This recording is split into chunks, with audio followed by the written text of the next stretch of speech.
All right, let's go to Deuteronomy 10, verse 18 and 19, where the Bible says, he doth execute judgment on the fatherless and the widow, and loveth the stranger in giving him raiment, food and raiment. Love ye therefore the stranger. Actually, that's Deuteronomy 10. Love ye therefore the stranger, for you were strangers in the land of Egypt. So again, now we are now told here to love the stranger.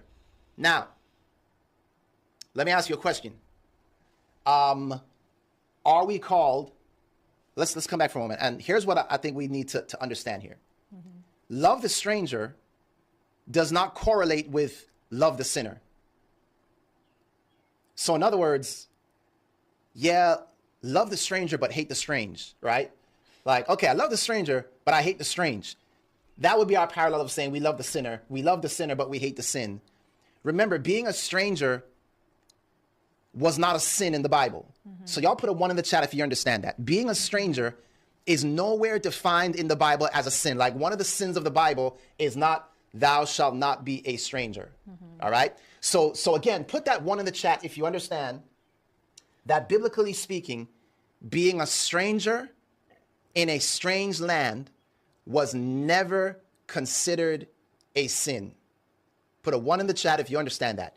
Being a stranger, being a foreigner in a strange land was never a sin. Now, if you were common sense, if you if you were a forced stranger in a land, then that was a sin.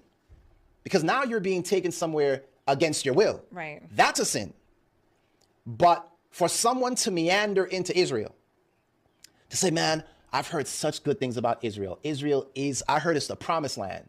I heard it's the land of milk and honey. I want to go. No one, no individual was ever barred from going into Israel. All right, good. I'm glad I'm seeing a bunch of 1s in the chat. And listen, again, I know this is a very sensitive subject, especially in times we're living in now. And I'm not, you know, I'm simply just following what the Bible says in this thing, right? Let's just lay out what the Bible says. Let's compare it to what we're doing today. And let's see, does doing something today make it right just because we're doing it? Right.